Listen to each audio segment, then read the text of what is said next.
में सऊदी अरब के पूर्वी छोर पर मौजूद है कतर, जो कि एक प्रायद्वीपीय देश है। यानी ये देश फारस की खाड़ी में यानी पर्शियन गल्फ में लगभग 160 किलोमीटर तक फैला है और तीन तरफ से पानी से घिरा हुआ है और एक तरफ से जमीन यानी कि सऊदी अरब से घिरा हुआ है। बात करोगे इसकी स्थिति की तो ये उत्तर पूर्वी गोलार्ध यानी कि नॉर्थ ईस्टर्न हेमिस्फीयर में मौजूद है। अक्षांश यानी कि लैटिट्यूड इसके 24.27 डिग्री नॉर्थ से लेके 26.10 डिग्री नॉर्थ तक जाते हैं। मतलब ये ट्रॉपिक ऑफ कैंसर यानी कि कर्क रेखा के करीब है।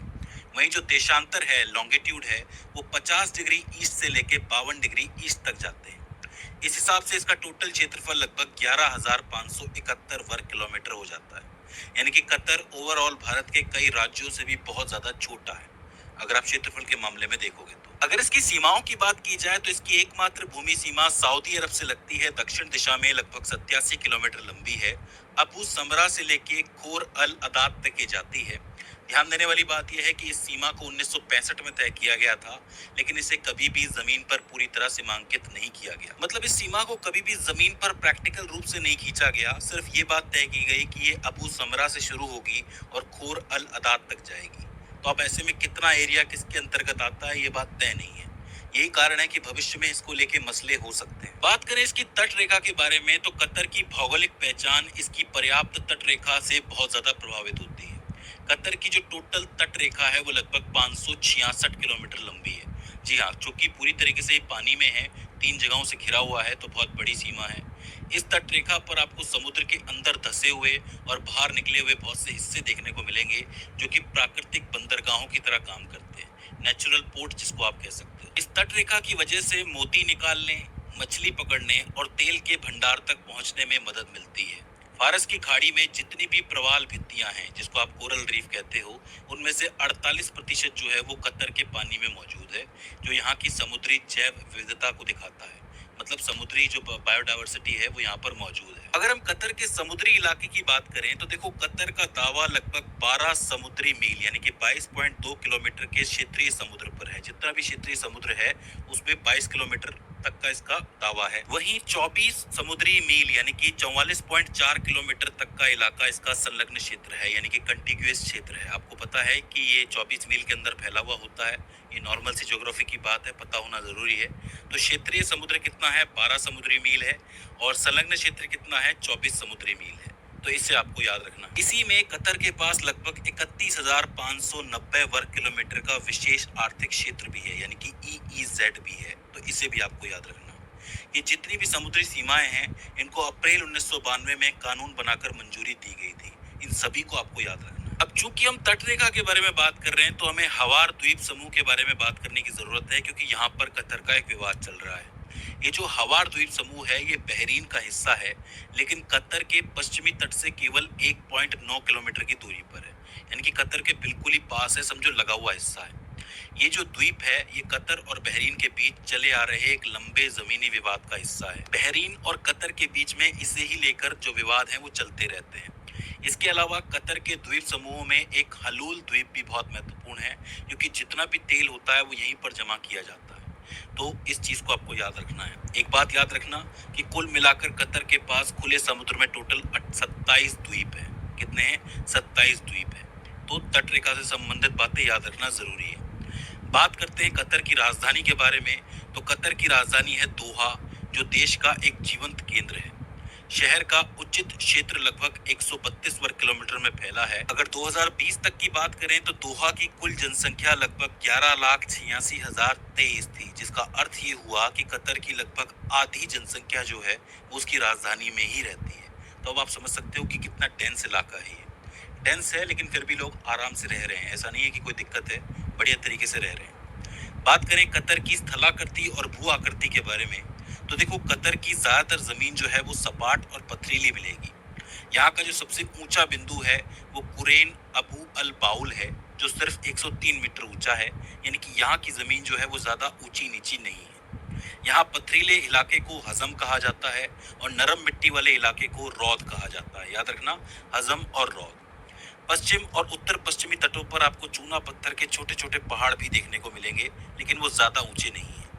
कतर के दक्षिण पूर्वी हिस्से में बड़े बड़े रेत के टीले देखने को मिलते हैं।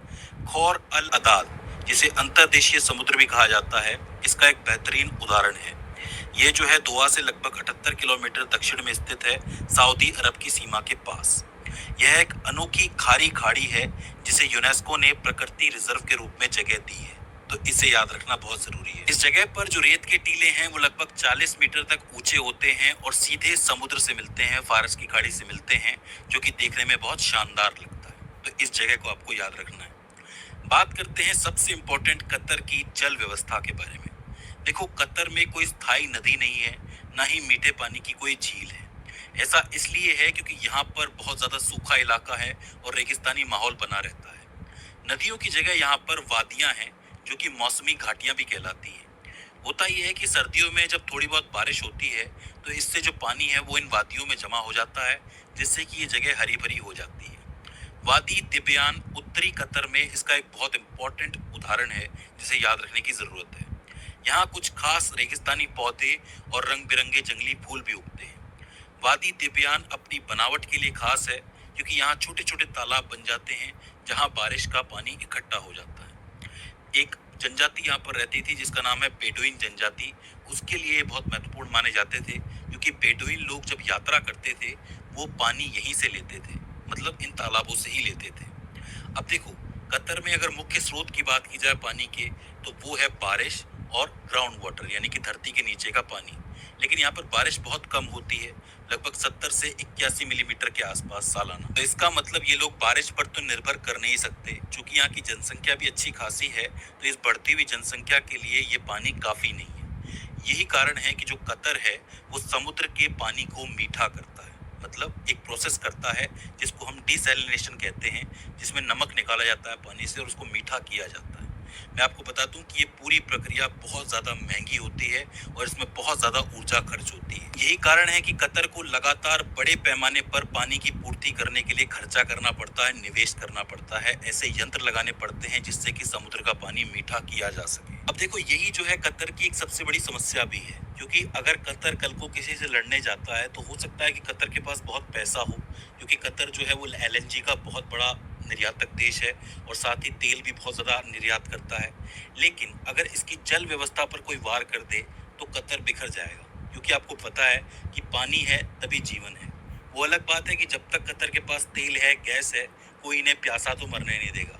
जाहिर सी बात है, यहाँ पर अगर कोई दिक्कत होती है तो अमेरिका अपने P2 जहाजों में भी पानी भरेगा और इनको दे के आएगा, क्योंकि ऑब्वियस सी बात है कि तेल और गैस के लिए तो अमेरिका कुछ भी कर सकता है। वैसे अमेरिका ही नहीं, पूरी दुनिया के लिए तेल बहुत जरूरी है, तो कोई भी देश इनको इस तरीके से तकलीफ में आने देगा नहीं।